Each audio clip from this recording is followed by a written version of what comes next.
magulang, mga kamag-anak. Sa root talaga namin, no, ugat po namin ay sa Mindanao, no? Ang father ko sa Hingoog City. Ang mother ko naman sa Misamis Oriental, no? Sa Medina. Yung iba kong mga kapatid, yung panggitna, isinilang siya sa Digos, Davao, no? Sa Davao del Sur yan, no? Sa parte, no? Parte kung nasaan yung Davao City, no? Yung Davao del Sur, Digos, no? So, yung isa ko namang kapatid sa Cagayan de Oro, ako naman, yun nasa Misamis Oriental, doon sa small town, no? Ayoko nang sabihin yung town kasi kapag sinabi ko yung town, maliit lang yun, guys, eh. Maliit lang yung town na yun at lahat ng mga nandoon ay magkakamag-anak lang, no? So, ayoko nang sabihin, baka mamaya alam niyo na, maraming DDS diyan, ng mga di ba? So, for safety, no? So, hindi ko na sasabihin yung town kung saan ako. So, meaning to say, mga kaibigan, taga Mindanao talaga ako, pero nag-migrate kami nga sa Manila, no? 1979, nag-migrate na kami sa Manila.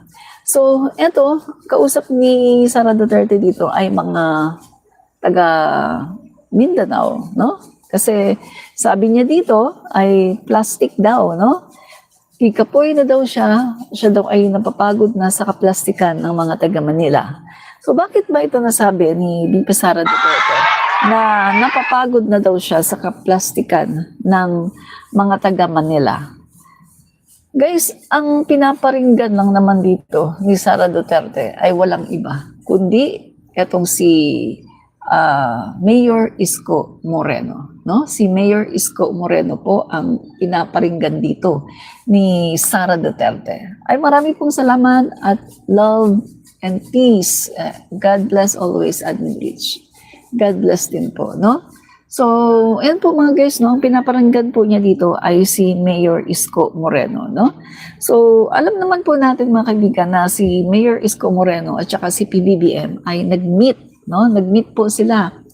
Bakit po sila nag-meet? Dahil po sa isang proyekto, no? Hindi lang ito isang proyekto, kundi talagang maraming proyekto na gagawin, no, sa Manila, sa syudad na kung saan mayor po si Isko Moreno. So nag-meet po sila mga kaibigan at pinag-usapan po nila yung napakagandang plano para po sa Manila. So in short mga kaibigan, dahil ito ay alam naman ng taong bayan, nakatelevise yan, pinapalabas yan sa social media, etc. etc. Siyempre, malalaman din yan, VP Sara, no? Yung pag-meet nitong si Isko Moreno at saka si PBBM. At ito pong si Isko Moreno, mga kaibigan, ay marami pong nasabi, no? Marami siyang nasabi patungkol sa ating Pangulo na naihayag din ni Mayor Isko Moreno yung pagkakabilib niya, no, sa ating Pangulo at sabi niya na meron tayong ganitong klaseng Pangulo, dapat ay suportahan natin kasi kumbaga mga kaibigan, hindi tayo palaging nagkakaroon ng ganitong klaseng Pangulo na katulad ng ating Pangulong BBM, no? Minsan lang tayo magkaroon ng ganitong klaseng Pangulo. Hindi palagi ay katulad ni PBBM. So in short mga kaibigan, ipinahayag po ni Mayor Isko Moreno yung kanyang pagkabilib, no, kay PBBM sa administrasyon ng ating Pangulong Bongbong Marcos. Dahil nakita niyo naman mga kaibigan, no, ang ating Pangulo PBBM, bagamat si Isko Moreno ay kanyang katunggali, no? Katunggali po niya ito 2022, no? National election, presidential election, katunggali niya si Mayor Isko Moreno. And in fact, mga kaibigan, marami pong mga nasabi noon si Isko Moreno about PBBM na hindi maganda. At marami siyang nasabi noon na hindi maganda tungkol sa pamilyang Marcos. At di ba? Marami siyang mga nasabi noon, katulad ng kahit nga si Madam, no, si First Lady Liza Marcos ay kanyang nasabihan ng hindi maganda patungkol sa di umano ay mga napakaraming sapatos na yung nanay daw niya ay hindi daw nagkaroon ng ganyang sapatos, etc. etc. No? So, in short mga kaibigan, si Mayor Isko Moreno ay critical siya, no? At ang binabatikos niya noon si President Bongbong Marcos nung katunggali pa niya nung 2022 presidential election. Pero nakita ngayon mga kaibigan ni Isko Moreno na, uy, iba pala itong si Pangulong BBM. Iba pala ito. Kasi nung siya ay naging Pangulo na ng Pilipinas, hindi niya tinignan yung kulay. At hindi po siya tumitingin, no? Kung ito ay katunggali niya or kung ano man niya, no? Siya po, si Pangulong BBM po ay talaga namang maayos ang pakikitungo, no? Dito kay Mayor Isko Moreno. From the beginning pa lang ng kanyang pag-upo sa Malacanang, mga kaibigan, ay talagang maayos ang kanyang pakikitungo, no? Sa lahat, kahit anumang kulay yan. In fact, mga kaibigan, di ba, natandaan nyo, nung pumunta siya sa Bicol, guys, no, natandaan nyo, at nagkamay sila ni Leni Robredo na matindi niyang katunggali at kritiko na nakalaban niya noong 2016. So dito mga kaibigan, kitang-kita natin na iba ang ating Pangulo. Hindi po dahil sa siya ay plastic, kaya siya ganoon makitungo sa mga tao na naging katunggali niya sa politika. Hindi po dahil sa siya ay plastic, kundi yun talaga ang kanyang tunay na pagkatao. At siya po, mga kaibigan, ay napaka-civil, no, ng ating Pangulo. At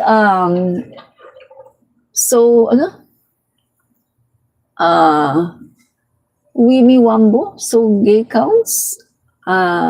Sa Elizabeth Sotomel, Sarah is Sarah, nothing new, instead she's getting worse. Love from Canada. Sa Canada ka pala, Elizabeth Sotomel. Marami pong salamat sa panonood, no, from Canada. Shout out po sa lahat ng mga kabayan natin dyan sa Canada, no? So, tuloy na tayo guys, no? Eto nga mga kaibigan, etong si Isko Moreno, naniniwala ba kayo na kaplastikan ang ginagawa ni Mayor Isko Moreno? Naniniwala ba kayo? Mas naniniwala ako mga kaibigan na ang ginawa po ni Mayor Isko Moreno ay yung pagiging civil, no? Ito po ang isang bagay na hindi natututunan ni Sara Duterte, yung maging civil ka kahit sa iyong mga katunggali, kahit sa iyong mga kaaway. Be professional. Yan po ang wala kay Sara Duterte, yung pagiging civil at pagiging professional. Kung ikaw ay isang professional, mga kaibigan, isa kang professional na tao, guys, pagdating sa workplace, hindi mo dadalhin ang iyong emosyon. Ito po ang wala kay Sara Duterte. Hindi po niya kayang i-master ang kanyang emosyon. Kapag galit po siya, galit siya, wala siyang pakialam at ituturing kanyang plastic kapag maganda ang pakikitungo mo sa iyong mga katunggali, ituturing kanyang plastic. Hindi po ito kaplastikan, ito po ay pagiging civil at pagiging professional. Ika nga, trabaho lang, walang personalan. Hindi porke galit ka sa isang tao, hindi porke naging katunggali mo ang isang tao, ay babastusin mo na siya. Presidente siya ng Pilipinas. Take note. Hindi porke galit ka sa isang tao ay hindi ka makikipag-work na kasama siya para sa isang layunin na napakaganda. Yan po ang wala kay BP Sara Duterte. Hindi po kaya ni BP Sara Duterte na i-contain yung kanyang emosyon. Para po siyang isang taong barbaro, isang tao na hindi man lang natutunan, no? Wala man lang kahit nga good manners and right conduct, wala eh. Isang tao na parang walang edukasyon at all, no? Kasi kung ikaw ay isang taong nakatungtong man lang kahit ng kinder, itinuturo sa eskwelahan, kahit kinder ka pa lang, kahit nursery ka, itinuturo sa eskwelahan ang pagkakaroon ng good manners and right conduct. Yan ang tandaan natin mga kaibigan, no? At mukhang hindi rin niya natutunan sa kanilang bahay ang mabuting asal at ang kabutihan, no, na dapat ay makitungo tayo sa ating kapwa. kahit sino man sila, kahit sila man ay kalaban natin sa politika, hindi man kapareho ng ating mga point of views, dapat ay pinapakisamahan natin ang mga tao. Lalong-lalo na for the common good, for the good of the Filipino people. Hindi ka kasi pwedeng makisalamuha, hindi ka kasi pwedeng makapagtrabaho ng maayos kung puro hate ang laman ng iyong puso. Kung yung pagiging ano mo yung pag-criticize mo sa isang tao, yung galit mo sa isang tao, yung hindi mo makontain ang iyong emosyon na dahil galit ka sa taong ito, galit ka talaga. Well, hindi ka pwedeng maging leader ng bansa. Hindi ka pwedeng maging politiko. Hindi ka pwede sa politika. Dahil hindi ka makakapagtrabaho ng maayos. Dahil ang gusto mo lang, lahat ay kapanalig mo. Diba? Totong Aguirre, tama, mayabang, halos taga Luzon. Sabi ni Totong, tama, mayayabang halos taga Luzon. Marami road rage doon. Excuse me. Alam mo ba na yung mga road rage na sinasabi mo, ito sabihin ko sa'yo totoo ha, dito kasi sa Manila, ang mga tao dito ay talagang masasabi mong iba-iba. At alam mo ba na marami sa Manila, Bisaya. Alam mo ba na maraming nasa Manila, taga Mindanao, Bisaya? Why? Pumupunta sila dito, naghahanap ng trabaho. At yung mga sinasabi mong road rage, madami dyan, Bisaya. Madami dyan, taga Mindanao. Siyempre, may mga pure Tagalog din. Pero kung sasabihin mong mayayabang ang mga taga Manila dahil ay marami dyan mga road rage, hello?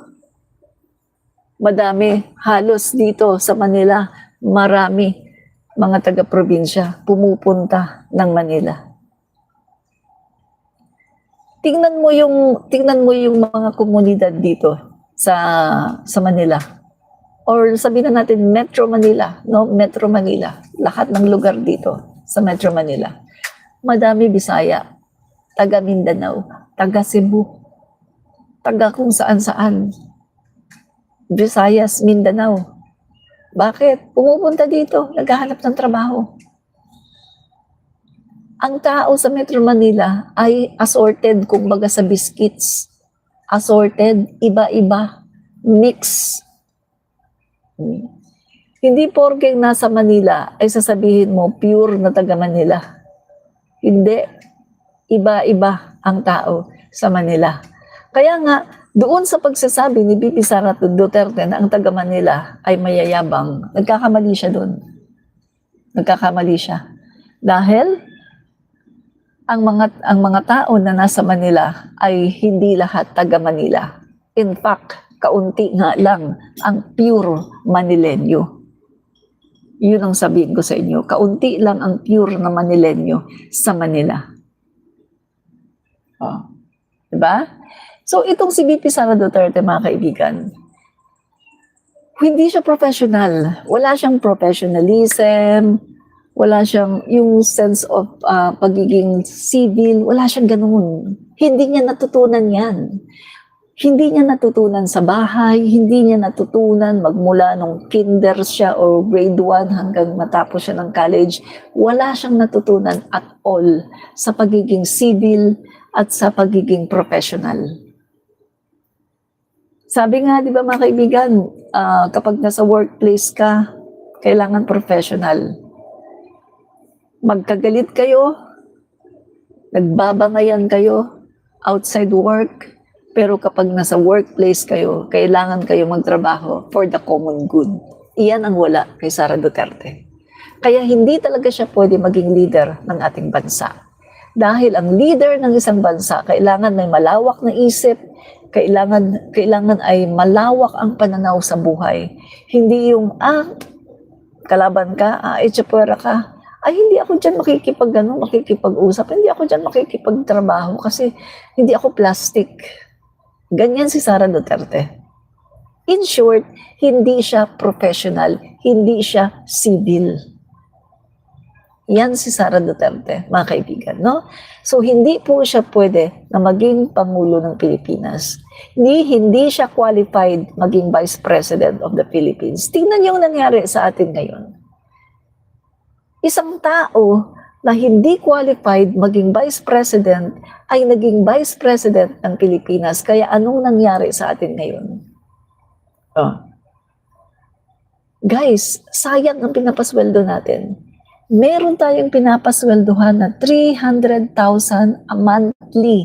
Monthly yan na 300,000 plus monthly ang sweldo ng Vice Presidente, no? 300,000 plus monthly yan. Hindi ko alam yung eksakto pero nasa 300,000 plus, no? Monthly ang sweldo ng Vice President. May pinapasweldo tayong Vice Presidente pero hindi natin nararamdaman ang Vice Presidente. Alam mo kung ano yung nararamdaman natin sa Vice Presidente? Yung paninira. Yung pagwasak niya, pagsira niya sa ating bansa. Yung pagpapabagsak niya sa ating ekonomiya. Yung paninira niya sa ating Pangulo. Yung paninira niya sa lahat ng buong administrasyon. Yung paninira niya sa mga tao na nakikita niya na nakikipagmabutihan sa Pangulo at sa administrasyon. Alam naman natin during the campaign of 2025, no, senatorial candidate, no, mga senatorial campaign candidate tuloy, senatorial campaign noong 2025. Alam naman natin, 'di ba? Na pumunta siya sa Manila at siya doon ay with Isko Moreno, no? Syempre kasama si Isko Moreno. Siya si Isko ang mayor noon. Pagkatapos, mga kaibigan, eto, si VP Sara Duterte, kung ano-ano ng mga sinasabi, di ba?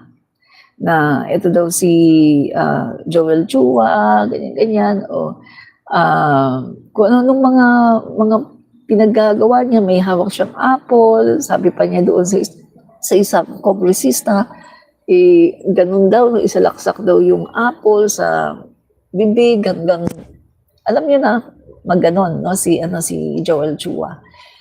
At andun si Isko Moreno. At kita natin, mga kaibigan, na mukhang okay sila. Mukhang tingin na nga natin nun, mukhang si Isko Moreno ay siguro DDS ito kasi ganyan Tapos meron siya mga parunggit noon, 'di ba, si Isko Moreno, meron siya mga parinig sa mga kandidato ng ating pangulo, 'di ba? Meron siya mga mga parunggit noon si Isko Moreno. Pero mga kaibigan, ganun pa man, hindi yun tinake personal ni PBBM. Lahat kasi kay PBBM, mga kaibigan, lahat ng mga nangyayari, ng mga paninira, ng mga kung anong ginagawa ng mga kalaban, hindi niya tinitake ito as personal. Para sa kanya, ay politika lang yan. So, huwag nating personalin, politika lang yan. In fact, di ba, kapag tinatanong siya about the Aquinos, okay ba kayo? Okay ba kayo mga Aquinos? Ganyan-ganyan. Ang sinasabi niya, palagi naman kaming okay. No? Palagi daw silang okay ng mga Aquinos. Hindi nga lang daw sila magkasundo pagdating sa politika. See? So si PBBM po yung tao na marunong siyang ihiwalay ang kanyang personal life doon sa kanyang political life. Yan po ang ating Pangulo. Meron po siyang alam po niya kung paano i-manage, no?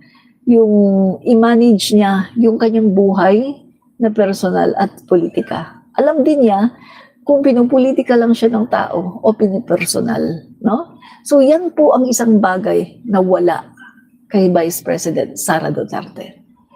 Kaya hindi po talaga siya pwede na maging Pangulo ng Pilipinas.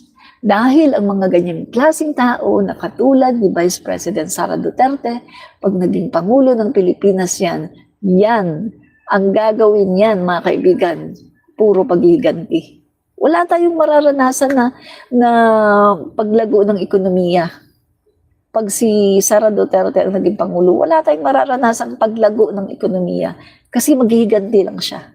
Wala tayong mararanasang reforma sa agrarian reform, sa agriculture, sa iba-ibang mga sa iba-ibang mga aspeto, no, ng gobyerno, wala tayong mararanasan kasi ipo-focus ni Sara Duterte ang kanyang sarili sa paghiganti at pagpapakulong ng lahat ng mga naging kalaban niya sa politika. Wala tayong mararanasan, mga kaibigan. Wala, as in wala tayong mararanasan from Sara Duterte presidency na paglago ng ekonomiya dahil lahat ng kanyang gagawin, lahat ng kanyang hakbang, ang kanyang kilos, ang pananalita, itutuon niya sa pagpapabagsak, pagpapakulong sa kanyang mga katunggali at uubusin niya, mga kaibigan, ang lahat ng mga vloggers, lahat ng mga sumuporta sa Pangulong BBM, uubusin niya lahat yan at tayo lahat ay pupunta sa kabaong. Yan, mga kaibigan. Bakit ko nasabi yan? Guys, mismo from the mouth of Rodrigo Duterte. Sabi niya, di ba, nung siya ay inaaresto sa Dahig, papuntang Dahig, no? Inaaresto siya papuntang Dahig. Ano sabi niya? Nakaupo siya, laki nga ng tiyan, no? Sabi niya, eto, lahat yan. Pag naging presidente si Sara, ubos lahat yan. Ubos daw lahat. Anong sabi ng mga influencer naman ni Sara? Pag sa 2028, pag bumaliktad ang gulong, ubos kayong lahat. Anong sinasabi ng mga followers ni Sara, ng mga DDS? Kayo, humanda na kayo sa 2028, ubos kayong lahat. See? Kita natin, mga kaibigan, galing mismo confession mismo nila from their mouth na ubos tayong lahat sa 2028. So si Sara Duterte po, kapag siya ay nanalo as President of the Philippines, wala po siyang gagawin, as in zero, wala siyang gagawin. Itutuon niya ang lahat ng kanyang effort sa paghihiganti, pagpapakulong at pagpapatsugi. So, kawawa ang mga Pilipino, wala po tayong mararanasan na transformation sa ating bansa, as in wala po tayong mararanasan dahil itutuon ni Sara Duterte ang lahat ng kanyang gagawin sa pagpapatsugi, pagpapakulong ng mga tao na kumalaban sa kanya. So yan po ang gagawin niya. Kaya ito ngayon, nung nakita niya na itong si Isko Moreno ay kasama ni PBBM, na nakita niya na, uy, nakikipagmabutihan ito. Kasi nga may proyekto nga eh. May proyekto si PBBM at Isko Moreno sa Manila, pagpapaganda. Alam niyo ba yung golf course dyan sa may Intramuros? Na dati, ang nakakapasok lang, siyempre golf course. Pag sinabi mong golf course, ang makakapasok lang, ang makakagamit lang yan, mayayaman. May nakita ka bang mahirap na nag-golf? Guys, mayayaman ang mga nag-golf. Laro yan ng mayayaman. So dyan po sa Intramuros na yan, yung golf course na yan, ngayon po ay gagawin na forest park, no? Sandali ano natin, para hindi ako magkamali, no? So, yan po, mga kaibigan, no? Gagawin yan sa Manila. Okay. So pinagsama po, no, effort po ito ng national government at ng LGU, no, si Isko Moreno at saka itong si PBBM. So yan po ang gagawin, mga kaibigan, no? Napakagandang proyekto na gagawin po diyan sa Intramuros, no?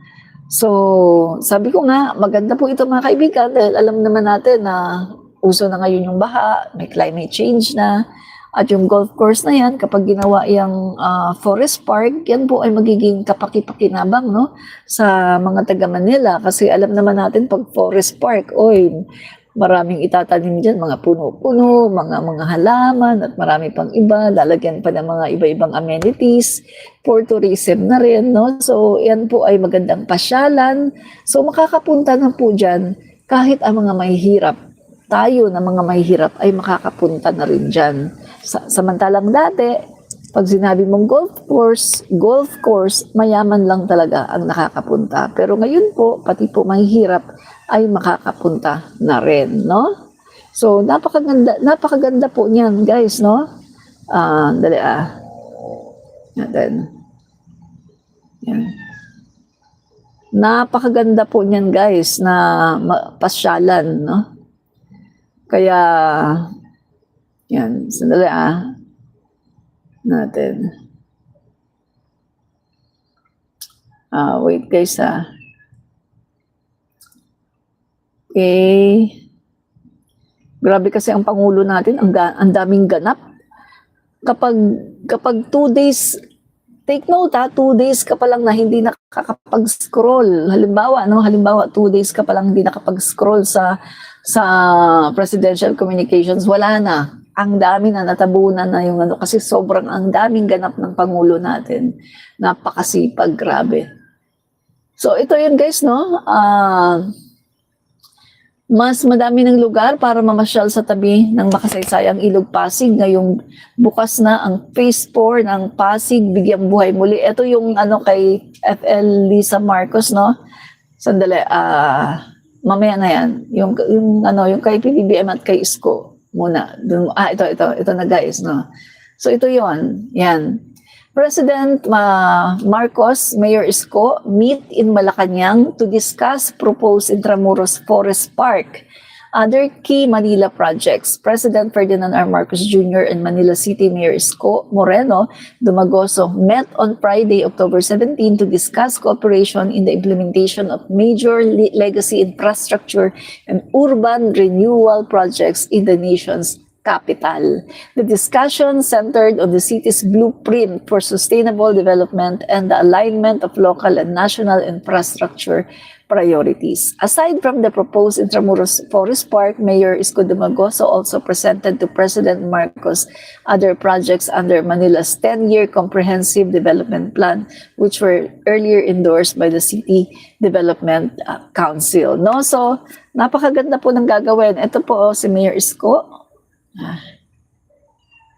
Yan. At saka si PBBM.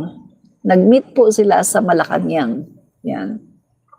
Para pag-usapan ang proyekto, no? So yan po, mga kaibigan. Nakita yan, no? Siyempre, nakita yan ni Sara Duterte at galit na galit po siya.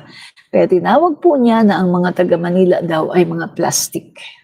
Mga plastic daw po ang mga taga Manila. Yan po ang sinabi ni Sara Duterte. Kasi nga, hindi po siya civil, no?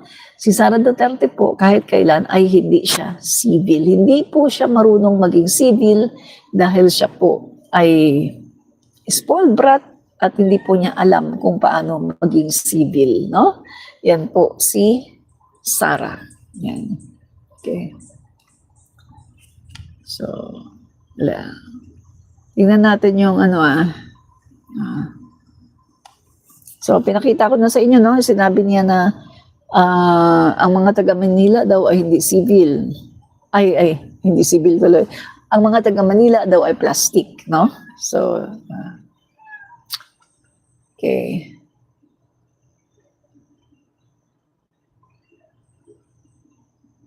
So, ito guys, no?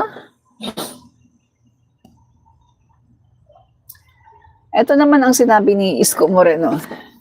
Okay. Ito Yan. Kasi nung nakita ni Sara, no? At saka nakita ni Sara si Isko at saka si PBBM na magkasama, no? Ang sabi niya, the people from Manila are plastic. Na plastic daw ang mga tao sa Manila. So ito naman yung sabi.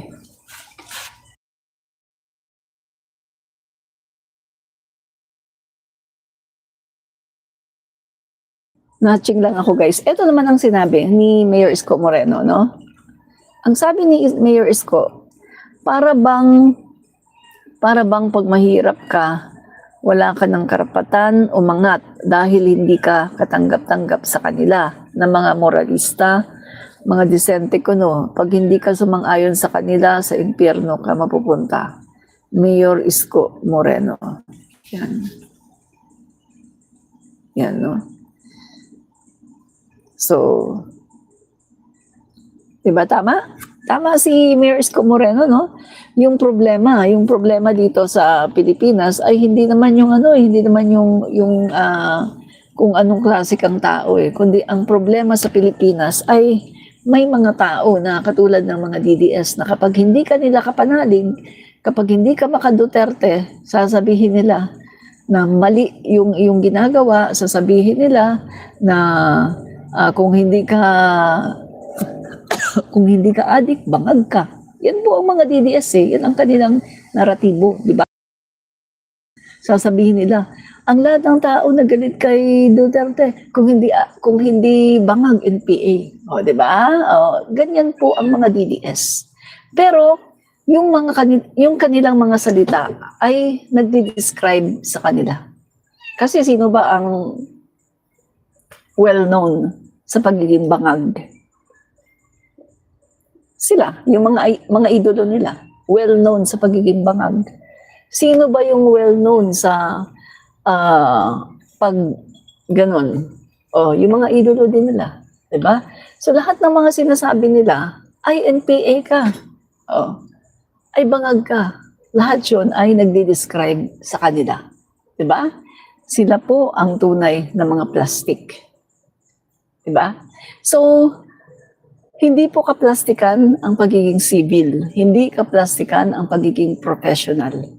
Ginagawa mo yan, magkasama si Isko at saka si PBBM dahil sila ay merong plano, merong proyekto na gagawin sa Manila at ito ay para sa ikagaganda ng mga mamamayan ng hindi lang ng Manila kundi ng buong bansa. Kasi syempre mga kaibigan, pag bawa, kahit hindi ka naman taga Manila, pupunta ka dyan sa mga lugar na yan, mamamasyal ka, o di, kasama ka na rin, di ba? Kasama ka na rin sa makikinabang. So, eto pong si VP Sara Duterte, yan po siya. Pero kung titingnan natin, sino ba ang tunay na plastic? Siya talaga ang tunay na plastic. Bakit? Galit na galit siya sa Marcos, pero pumupunta siya ng CCP. Remember mga kaibigan, yung sinabi niya, yung pinalabas ko, no? Nung 2 days ago, di ba? Napakita ko na ba sa inyo yun? Yung sinabi niya na pumupunta sila ng anak niya. Nanonood daw sila ng theater sa CCP sa Rojas Boulevard. Sino ba ang gumawa ng CCP? Di ba Marcos? Di ba si Imelda? Siya ang tunay na plastic. Kasi galit na galit siya sa Marcos, pero pumupunta siya ng CCP. So siya talaga ang tunay na plastic. Diba? At saka, kung pagiging kaplastikan lang naman, wala nang kakapal pa sa mukha niya sa pagiging kaplastik. Dahil, panay siya sabi ng, I love you, PBBM. Nanalo na siya doon, nanalo na. Mahal ko si Apo, BBM. Puro siya mahal ko. Mahal kita, mahal ko si Apo BBM. Yun pala may plano na i-impeach si PBBM. Pag-upo pa lang 2022, naka-ready na ang articles of impeachment para kay PBBM. Palagi lang silang failed, hindi sila nagtatagumpay. Kaya ganun na lang ang ginawa nilang pag-atake at paninira kay Speaker Martin Romualdez. Dahil sa sobrang galit ni Sara na hindi nila magawa ang destabilization laban kay PBBM. Siya ang tunay na plastic. Siya ang grabing kapal na mukha. Singkapal ng adobe. Mas makapal pa. Dahil sa sobrang kaplastikan. Nasasabihin niya, sinasabi niya na mahal daw niya si PBBM. Biruin mo nakikipagngitian siya at pati kay F. Elisa Marcos habang sinasaksak niya sa likod si PBBM. Remember mga kaibigan, nung umalis si PBBM, hindi ko yung nakakalimutan, nung umalis si PBBM papunta ng ibang bansa sa Brunei, Darussalam, pumunta si PBBM doon. Hindi ko yung makakalimutan mga kaibigan, no? Galing ako nun sa Congress. And then, nadaanan ko pa si Sara Duterte. Yung aming bus, mga kaibigan, ay dumaan sa Luwasang Bonifacio. Timing, tinawag, the Vice President of the Philippines, Sara Duterte. Nandun siya. Habang si Glenn Chong ay nagmumura, nasasampalin daw niya kaliwat kanan si F. Elisa. At habang nagmumura si Glenn Chong, na minumura niya si PBBM at si F. Elisa, si Sara Duterte, nandun sa kasama ang mga taga KOJC, nandun sa rally, at nagpa-interview pa sa SMNI na natutuwa daw siya na merong ganong mga pagkilos. So, kita mo mga kaibigan, yung kanyang kaplastikan, kung paano niya sinasaksak ang ating Pangulo patalikod. Pag alis ng Pangulo, nandun pumunta siya sa rally. Siya ang caretaker ng bansa. Ginawa siyang caretaker ng bansa dahil wala ang Pangulo. Remember mga kaibigan, kasagsagan na noon. Kasagsagan ng mga maisog rally kung saan si Sara Duterte ay nagbibigay ng mga tarpaulin, resign PBBM, kasagsagan ng pagrarally ng mga maisog.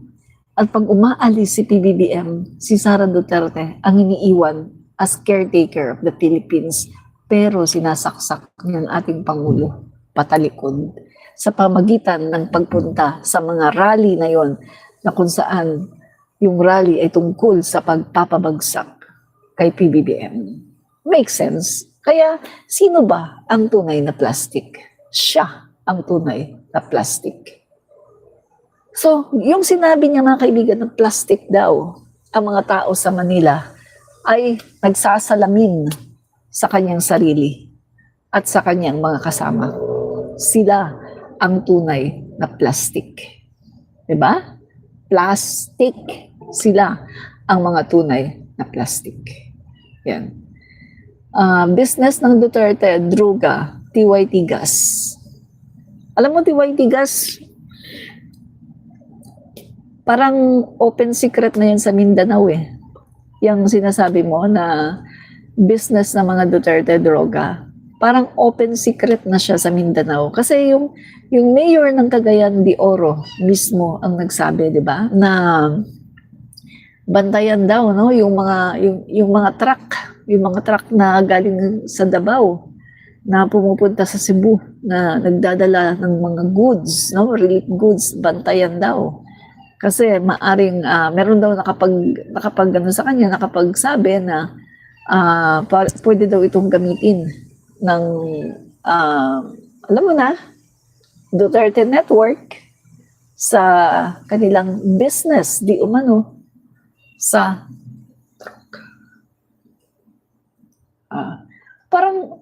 parang open secret siya sa Mindanao na may ganun, no? Remember yung anak ni Paruhinog, yung vice mayor, anak ni Paruhinog, habang siya ay inaaresto. Di ba? Sabi niya doon sa reporter, kilala ng tatay ko. Kilala ng Pangulo yung tatay ko. May sasabihin pa siya, biglang sinarado ang pinto ng mga pulis para hindi na siya makapagsalita. Kasi malamang ikikwento niya, magkakilala yan kasi magkanegosyo yan. Di ba? Kasi di ba si Paruhinog, kilala siya na drug lord sa Cagayan de Oro. So, ano na natin doon, bakit hindi pinagsasalita yung anak ni Paruhinog? Bakit pinipigilan? Dahil ba meron silang ayaw ma-expose during that time? Diba? So, yan mga kaibigan, no? Eto, bagay guys, no? Ngayon, si Trillanes, nagsampa na ng kaso si Trillanes, guys, no? So, binubuksan na ulit yung drug smuggling na sinampa niya kina Pulong at saka kay Mans Castro, no? So binubuksan na po, no? Isinampa po niya ulit yung kaso na drug smuggling kay Pulong at kay Mans Castro at sa iba pa, no? Kina Paeldon at sa iba pa, no? So yan po mga kaibigan, kung titingnan natin, ang tunay dito na talagang plastic ay walang iba kundi si VP Sara Duterte. Siya ang tunay na plastic. Diba? Yan. So, wag na wag po tayong boboto sa 2028 ng isang presidential na hindi kaya maging tao. Hindi kaya na maging civil sa kanyang kapwa. Dahil kapag ganyan po ang magiging Pangulo sa 2028, wala pong mangyayari sa ating bansa. Hindi po tayo uunlad. Diba? So, unlike po sa Pangulo natin, mga kaibigan, talaga namang napakaganda po ng ginagawa ng ating Pangulo, no? At lahat po ay kanyang inaasikaso, wala po siyang pakialam kung itong taong ito ay talagang kalaban sa politika. Wala po siyang kulay-kulay. Ang Pangulo po natin ay patas po sa lahat. Diba? Patas ang ating Pangulo sa lahat ng ating mga kababayan, no? So, ito pa mga kaibigan, i-debunk natin na may i-debunk lang tayo. No? So, ito po ako sa mga kaibigan, pinapakalat po ng mga Dutertards, no, ng mga DDS na 22 classroom lang daw ang nagawa ng DepEd. No? Ang nagawa daw ng Marcos admin na classroom for 2025 ay 22 lang daw. Pagkatapos, kay Duterte daw ay 23,000, no? 23,000. Take note mga kaibigan ha, take note. Classroom ito, classroom. Take note guys, ipinagmamalaki nila ang 23,000. Na kung titingnan mo, 23,000 is nothing. Napakakaunti ng bilang ng 23,000. Kung totoo nga yan, kung totoo talaga na 23,000. Pero balita ko guys, that 23,000 is ghost, no? So, eto, tingnan natin na. Ito. Magre-real talk tayo dito. Kasi, ito mga kaibigan, yan po 22 lang daw ang nagawa ng DepEd ngayon, no? Sa 2025 sa Marcos admin. Okay. Sabihin na natin, halimbawa, sabihin na natin, totoo, no? Pagbigyan natin sila, sabihin na natin, sige, totoo yan, 22 lang. 22 lang ang nagawa na classroom ng Marcos admin. Sige, pagbigyan namin kayo. Kunwari, totoo nga. Yan, totoo kunwari. Ito ngayon, ang aking argumento. Oh my God. Alam niyo ba, mga kaibigan, nasa dami. Tigas, ako Cebuano. Ay, pareho po tayo ng salita, no? Magkakaintindihan po tayo, no? Ang salita po namin, Cebuano, pero kami po ay taga Mindanao, no? Makasabot ko sa imong isulti kay Cebuano man po ang akong dialect, no? Cebuano, pero taga Mindanao po kami. Yan. So, ito po, no? Sabi niya, Madam, hindi ba budol ang classroom na sinabi ni Secretary Vince na 22 classroom lang nagawa ngayong admin, hindi po DepEd, DPWH po. Ang sinasabi po kasi ng mga DDS, DepEd, no? Sa DepEd daw, no, na ng Marcos administration ay 22 lang daw. Yan. Ayan nga po mga kaibigan ang nakalimutan ng mga DDS. Kasi ang gumagawa po ng mga classroom, no, ay DPWH po yan. Ang implementation agency na tinatawag ay DPWH. Yan po ang nakalimutan ng mga DDS. Pero kanila pong inilalagay ito na DepEd sa panahon ng ating Pangulo ngayong 2025, 22 lang ang nagawa. Yan po ang sinasabi ng mga DDS. So, ito po ang argumento ko pagdating dyan. Okay, DPWH, pero yan ay classroom para sa DepEd, no? Classroom para sa DepEd. So, para sa akin, as a DepEd secretary, meron kang responsibility din, no? Meron ka ding responsibility para i-check, no? I-check mo kung ano na ba yung nagagawa ng DPWH. Para sa akin kasi involved dyan DepEd eh. Although ang implementing agency ay DPWH, pero bilang DepEd Secretary, dapat ikaw ay mag-check ka rin. No? Check mo yung sa DPWH, ano na bang nangyayari? Kamusta na ba? Ilang classroom na ba ang napapatayo? No? Kasi, kumbaga, departamento mo yun eh. Para yan sa mga para yan sa mga learners mo eh, DepEd eh. Although hindi nga kayo implementing agency, DPWH nga, pero para sa akin, dapat mo pa rin, kumbaga, dapat mo pa rin i-overseer, no? Kung kamustahin man lang kung ano na nangyari. Para ma-push yung DPWH, ma-push sila na gawin yung mga classroom na yan, no? Yan ang para sa akin, no? So, ibig sabihin mga guys, pagbigyan na natin sila, sige 22 lang ang nagawa ngayong 2025. Pero etong aking arguments. Oh my God, alam niyo ba ang nangyari? Ito, pakita ko sa inyo. Sa sobrang, kasi mga kaibigan, ang inaano nila dito, sinisisi nila DepEd no? Mga DDS DepEd under Marcos administration. Ito ang ipapaalala ko sa mga DDS. Nakalimutan niyo na ba na si Sara Duterte ay umupo na DepEd Secretary 2022 hanggang 2024? Kalagitnaan ng 2024? 2022 hanggang kalagitnaan ng 2024 si Sara Duterte ang DepEd Secretary. Naalala niyo ba yon? At naalala niyo ba na sinabi ni Sara Duterte na if you give me 100 billion, I will solve all the problems of basic education?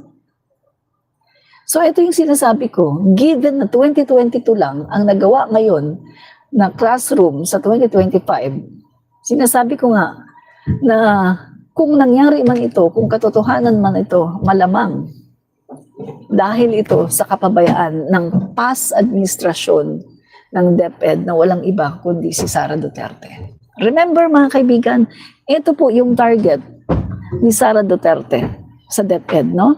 Ito po yung target ni Sara Duterte. 6,379 classrooms. Target ito na dapat ay gawin, no? Sa panahon po ito ni Sara Duterte, guys. Panahon po ito ni Sara Duterte, Take note. 6,379 classroom ang dapat na kumpletuhin at i-construct. Ilan lang ang nagawa ni Sara? 192 only. Tingnan nyo, 192 only. Ulitin ko, pumapatak na 3.01% lang. Ito naman ang dapat na i-repair na classroom. 7,550 classrooms ang dapat niyang i-repair. Ilan ang na-repair ni Sara? Nasa 208 only. Pagdating sa porsyento, pumapatak lang na 2.75% ang kanyang na-repair. Target ito target ito ng DepEd. Pagdating naman sa last mile schools, meron siyang target na 88 last mile school na dapat ikumpleto. Pero ang nagawa ni Sara ay 3 only. So nakita natin mga kaibigan, si Sara Duterte, super incompetent. Na sinasabi ko nga, kahit gaano pa kagaling ang next DepEd Secretary, hindi kayang habulin ang backlog na iniwan ni Sara Duterte. Sa sobrang dami ng backlog na iniwan ni Sara Duterte dahil sa kanyang pagiging incompetent, hindi kayang habulin ng bagong DepEd Secretary. Hindi kayang habulin ni Sani Angara dahil napaka-incompetent ng ating DepEd Secretary noong 2022, 2023 at kalahati ng 2024. Siya ang DepEd Secretary. Super incompetent. Uulitin ko, target ni Sara Duterte, 6,379 classroom to be construct. Pero ang natapos lang niya, 192. Ito naman, 7,550 ang dapat niyang i-repair. Ang na-repair lang ni Sara, 208. Ito naman, 88 last mile school. Ang nakumpleto lang ni Sara, 3. Ganyan po. So kahit na sobrang galing ni Sani Angara as DepEd Secretary, hindi po niya kayang habulin ang lahat po ng backlog na iniwan ni Sara Duterte. At sa super dami ng kalat ng basura na iniwan ni Sara Duterte sa DepEd, hindi kakayanin ni Sani Angara na i-fix ang DepEd for 2 years dahil sa sobrang mga dumi, basura, kalat na iniwan ni Sara Duterte.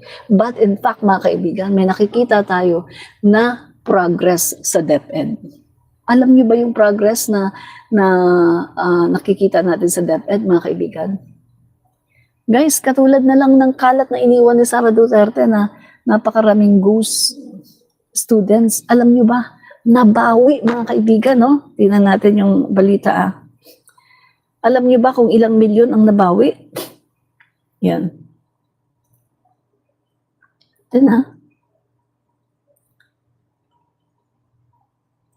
Ito. Dito tayo sa may, para malaman nyo kung ilan ang nabawi, mga kaibigan. Okay? Nakalagay dito 100. Oh my God, ang dami. 100 million.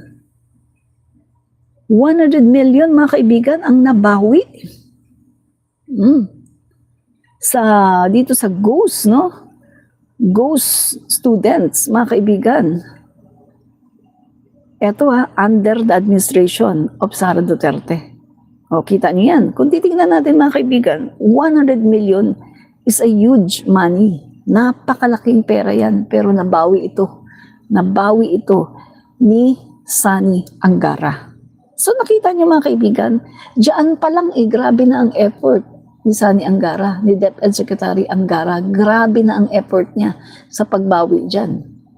Talagang mauubos talaga ang energy niya sa paglilinis ng DepEd sa sobrang dami ng kalat, basura na iniwan ni Sara Duterte. Grabe, mga kaibigan, ang iniwan ni VP Sara Duterte na problema sa DepEd, no? Kaya eto, guys, no, nakakatawa ang mga itong mga BDS na sila ay nagsasalita ng ganyan, no? Hindi nila nire-recall yung nangyari sa past administration, sa administrasyon ni Sara Duterte, no? So, ayan. Yan. Yan.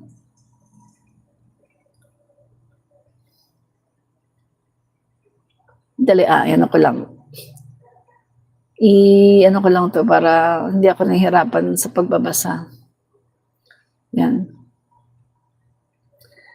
So, isa pa, guys, no? Ito pa. Yung, ito pa. Only, ito nga, yan, no? 2024, dali, nasaan ba yan? Ito pa. Sara left DepEd with 12 billion disallowances. Yan. 12.297 billion in suspension, disallowances, and charges which remain unsettled, no? Sa DepEd dyan. Ano pa? Meron pang mga unliquidated cash advances, 6.957 billion, DepEd pa rin.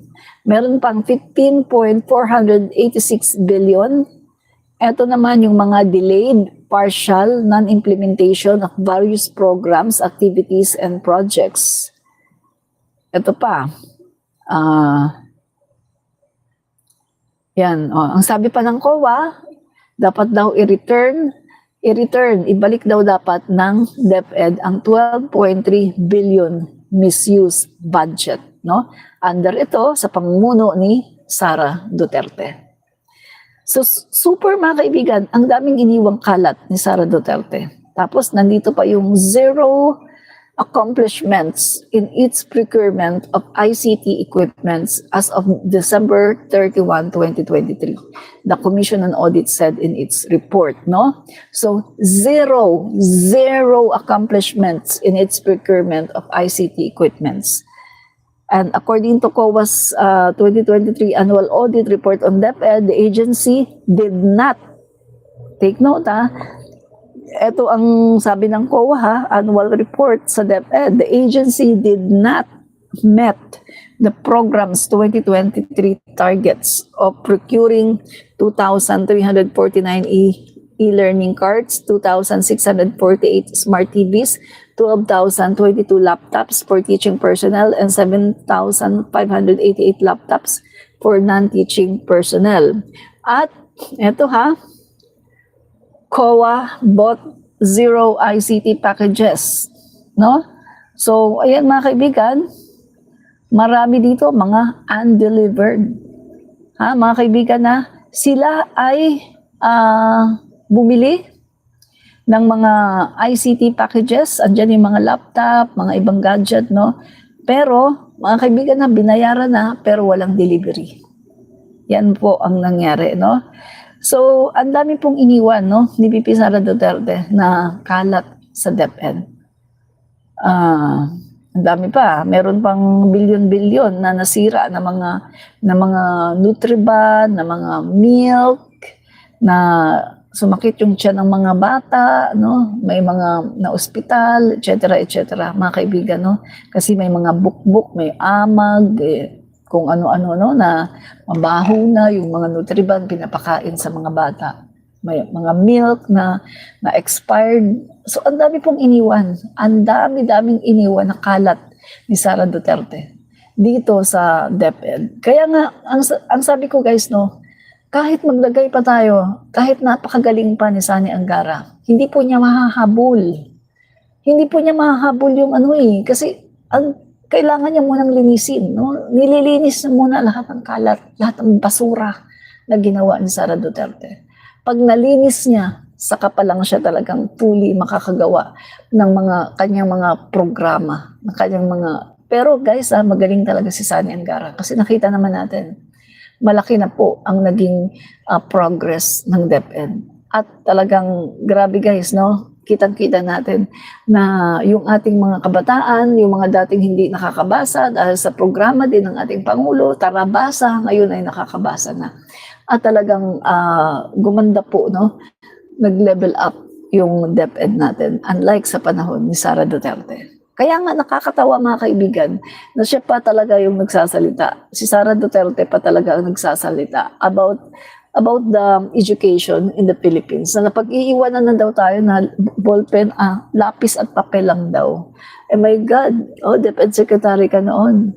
Sabi mo, if you give me 100 billion, I will solve all the problems of basic education. Ang ibinigay sa'yo almost 1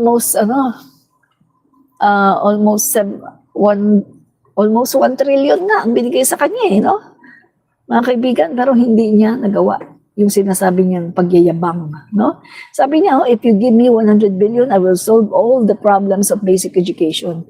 Binigyan siya, DepEd got 676.1 billion ang binigay sa kanya. Ang laki ng binigay sa kanya, mga kaibigan. Grabe. Pero anong nangyari?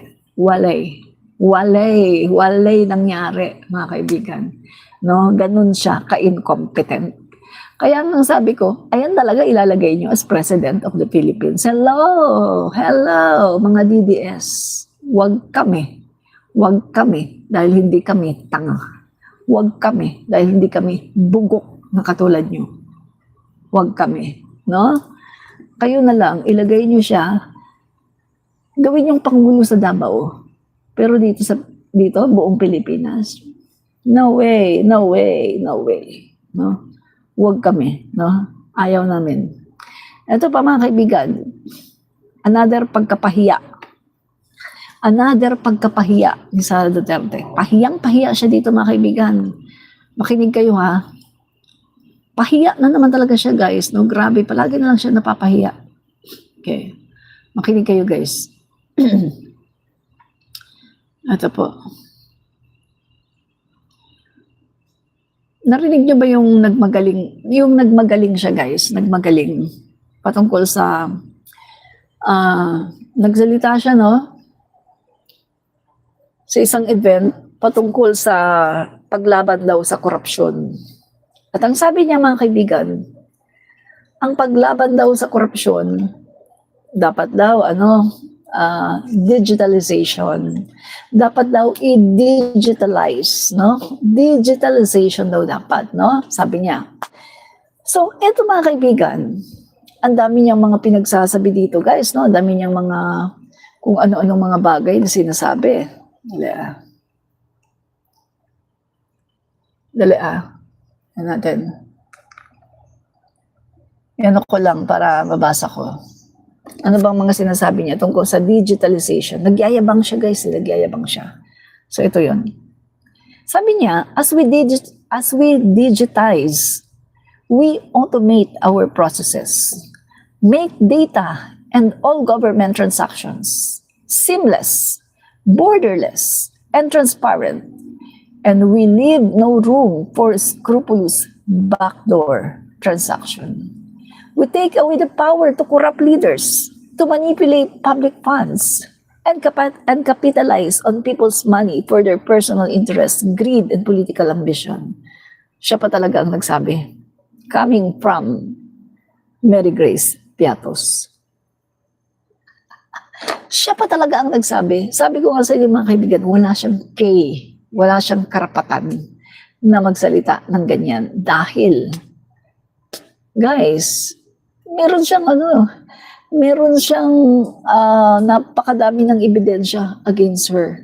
Gabundok na ebidensya against her tungkol sa pangungurakot sa kanyang confidential funds at iba pang pondo.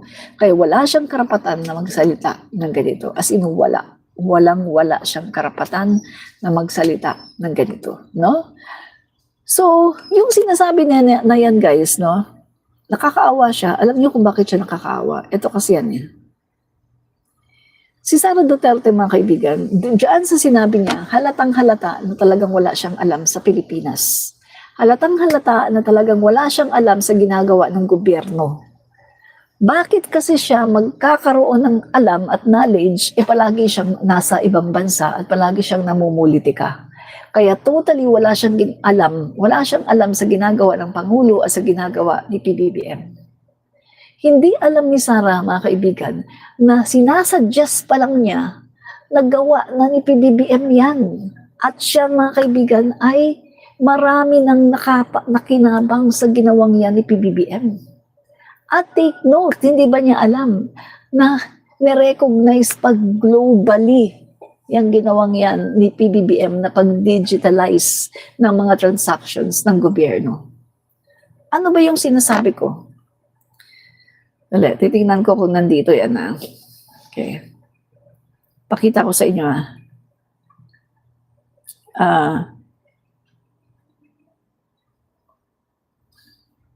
ito yan. Okay. Itong si Sara, mga kaibigan, wala talaga siyang alam sa gobyerno. As in, wala. Yan o. Ito yan o. Yung sinasabi niyang dapat daw lahat ng transactions ng gobyerno, digitalized na kasi para walang kurakot, etc. etc. Hindi niya alam, mga kaibigan, napakatagal na nagawa ng Pangulo natin. Through this. Hindi nyo kita. DICT's e-governance wins global awards as Philippines advances public service delivery.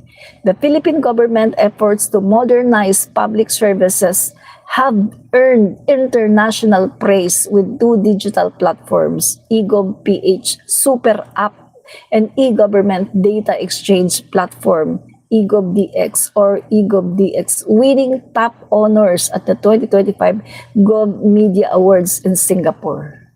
Hindi alam ni Sara Duterte na ang Marcos administration ay nag-develop ng eGov app. Alam niyo ba yon? Inform ko kayo, mga DDS. Meron tayong eGov app na tinatawag na matagal nang ginawa ng Marcos administration at marami nang nakapag-download, marami nang nakinabang at nag-earn ng recognition abroad, na-recognize ang ating eGov app under Marcos administration. Dito ka pwedeng lahat ng klase ng transaction mo sa gobyerno, diyan mo gagawin sa eGov app. Napaka-easy. Lisensya, permit sa mayor, yung mga IDs na kailangan mo, yung mga lahat ng mga kailangan mo sa gobyerno, isipin mo na lahat ng kailangan mo. Pati yung financial assistance sa Presidential Action Center, nandyan na rin. Lahat, as in lahat. Kailangan mo sa PCSO, hingi ka ng tulong, andyan na sa e-gov app. Kailangan mo sa SSS, sa Pag-ibig, PhilHealth, nandyan na lahat sa e-gov app na yan na ginawa ng Marcos administration. Naka-earn, ginawaran ng award sa ibang bansa na isa sa pinakamagaling na app, government app na talagang very useful. Hindi alam ni Sara Duterte. Hindi niya alam. Kasi nga, lagi siyang namamasyal abroad. Lagi siyang nagliliwaliw abroad. Kaya hindi niya alam ang kanyang pinagsasabi. Tingnan mo mga kaibigan ibinibida pa lang niya na dapat daw ganito daw dapat ang ginagawa ng gobyerno, na meron daw dapat digitalization para lahat daw ng transaction sa gobyerno ay talagang digitalized, walang corruption. Ibinibida pa lang ni Sara Duterte sa kanyang speech doon sa isang event ay nagawa na ng ating Pangulo, marami nang nakapag-download, marami nang nakinabang, at meron na tayong award abroad. Inawardan na abroad. Ganyan siya kabobo. Ganyan kabobo si Sara Duterte. Wala siyang utak. Hindi niya alam ang ginagawa ng ating Pangulo at ng administrasyon dahil nakapokus lang siya sa paninirang puri sa ating bansa at sa ating Pangulo.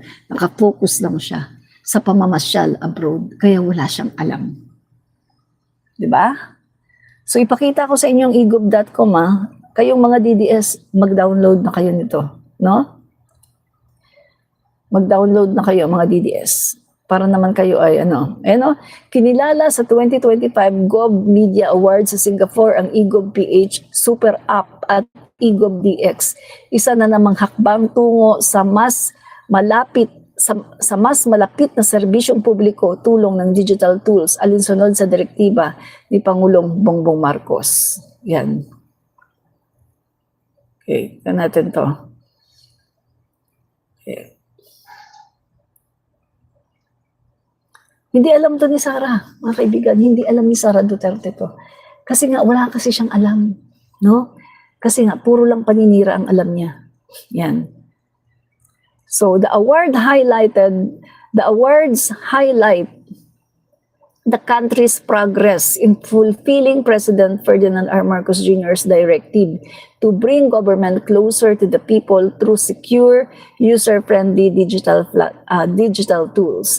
The President has framed digitalization not only as a tool for convenience but also as a critical weapon against inefficiency, corruption, and red tape. Tingnan nyo, mga kaibigan. So, para sa paglaban sa korupsyon, inefficiency, red tape. Si Sara Duterte, sinasuggest pa lang niya. No, sinasuggest pa lang niya, nagbibida-bida pa lang siya. Nagbibida-bida pa lang siya. Ibinibida niya, ganito daw dapat ang ginagawa ng gobyerno. I-digitalize daw dapat. Dapat daw ganito, para daw walang corruption, para daw, my God, matagal nang nagawa ng Pangulo, pero hindi niya alam. Matagal na, marami na, milyon-milyon na ang nakapag-download ng eGov.ph. eGov.ph app, super app ng ating Pangulo. Marami nang nakapag-download, pero hindi alam ni Sara na meron palang ganong klaseng app, na meron na ring award sa ibang, inawardan na ng ibang bansa at kinilala ng globally, no?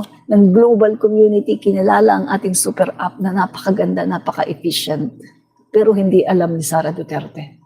Kasi nga siya ay tanga, bobo at walang alam. At ang alam lang niya ay ang paninira sa ating gobyerno. Kaya paano ka magiging Pangulo kung ikaw ay isang tanga, bobo at walang alam? Hindi ka magiging Pangulo ng Pilipinas kung tanga ka. Diba? Yun ang katotohanan, mga kaibigan. No? Hindi pwede maging Pangulo ang isang tanga na katulad ni Sara Duterte. No, 'di ba? Sabi ni Belen Kayanong, "Matalino ka ba, madam?" Aba, oo. Matalino ako. Sa totoo lang, matalino ako. Mas matalino ako kay Sara Duterte, no? Sa totoo lang, bobo si Sara. Bobo siya, no? Okay, no? So, yun ako sa inyo ha, Igob. Pakita ko sa inyo ha, para makita nyo mga DDS. Mag-download na kayo dito para makita nyo. Tapos, pakiano na rin, pakisabi nyo na rin, no? Sabihan nyo, i-inform nyo si Sara Duterte na meron tayong Igob, no? I-inform nyo si Sara, ha? Igob PH. Yan, ito.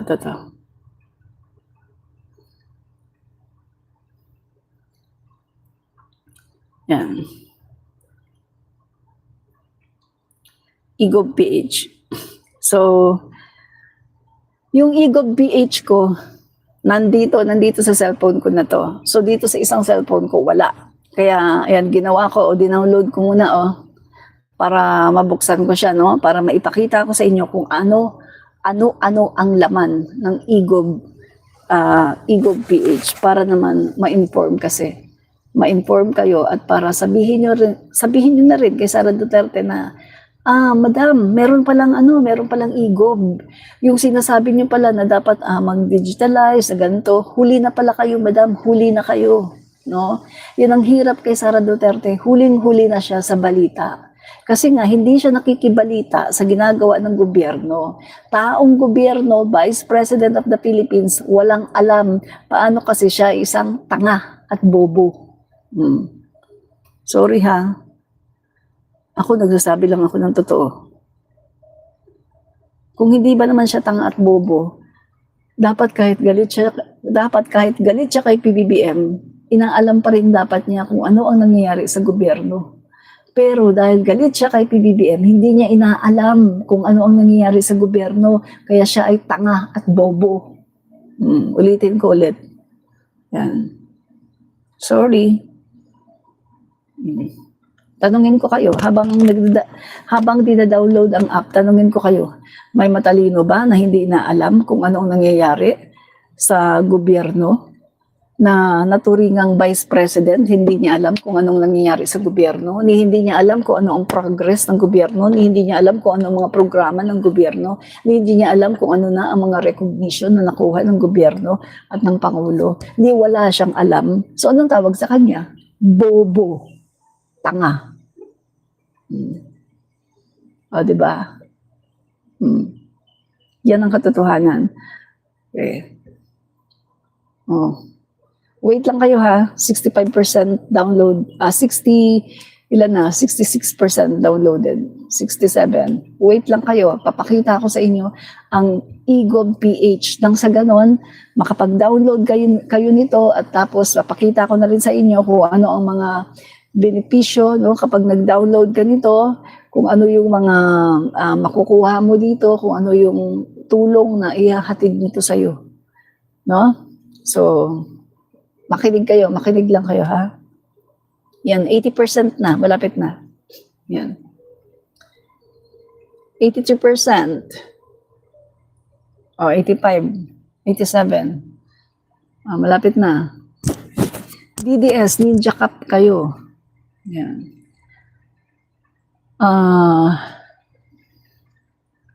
Sabi ni Belen, nawala na.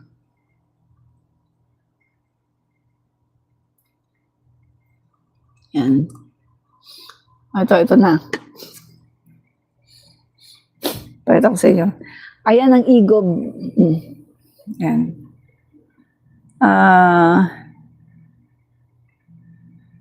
Yan o. Ease of doing business. Yan.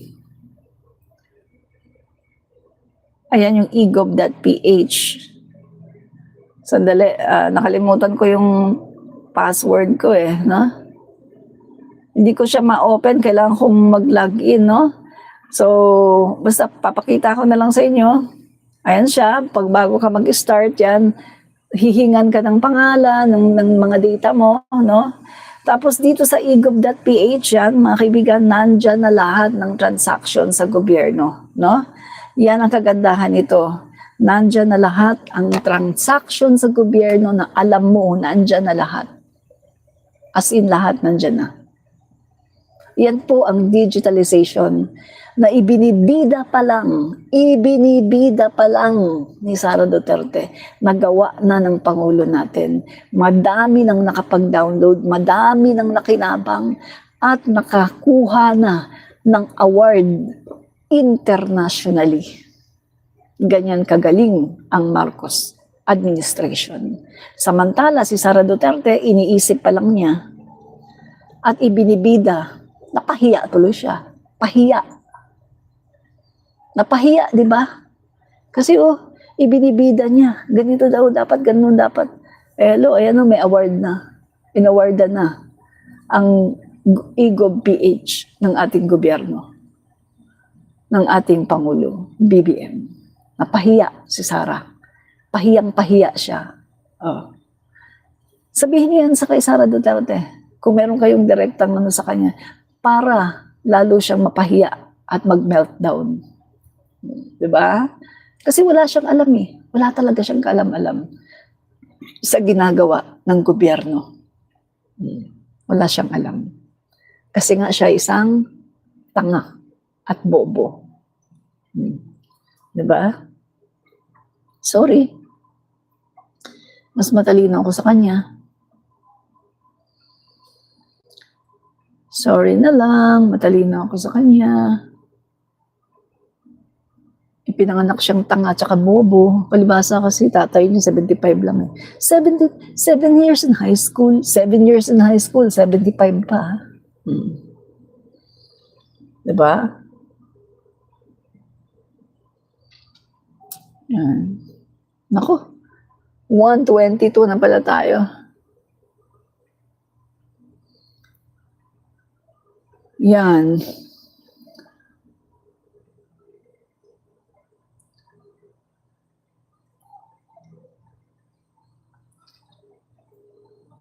So mga kaibigan, 1:22 na pala tayo. Naka 1 oras at 23 minutes na pala tayo, no? Okay. So ito po ang paalala sa atin ni J. Terriela. We have to make sure na ang mananalong president by 2028 is somebody who is going to pick up what PBBM has started. Yan, kailangan daw siguraduhin natin na ang mananalo sa 2028 na presidente ng Pilipinas ay yung susundan ang lahat ng mga ginawa ng ating Pangulong BBM. Lalong-lalo na sa issue ng West Philippine Sea. Huwag na tayong magpapabudol sa mga Duterte. Maraming salamat, mga kaibigan. Salamat po, sa lahat po ng mga nanood, sa lahat po ng mga nag-like. Maraming po salamat po. At sa mga hindi pa nakapag-like, double tap para po kayo makapag-like. Maraming salamat. Bye-bye. Tiway Tigas, maraming salamat. Ayan. Okay, muna kayo. Mention ko lang, maraming salamat sa mga nanood, sa mga DDS, sa mga bugok at mga tanga. Paki-like na rin, paki-share na rin para magkasilbi kayo, mga bugok ng mga tanga ng mga DDS. Paki-like, paki-share para kayo magkasilbi. At sa mga PBBM, mga Marcos, mga loyalista, mga pro-admin, maraming salamat sa panonood. Sa mga dilawan, sa mga kakamping, maraming po salamat sa panonood. Bye-bye and God bless.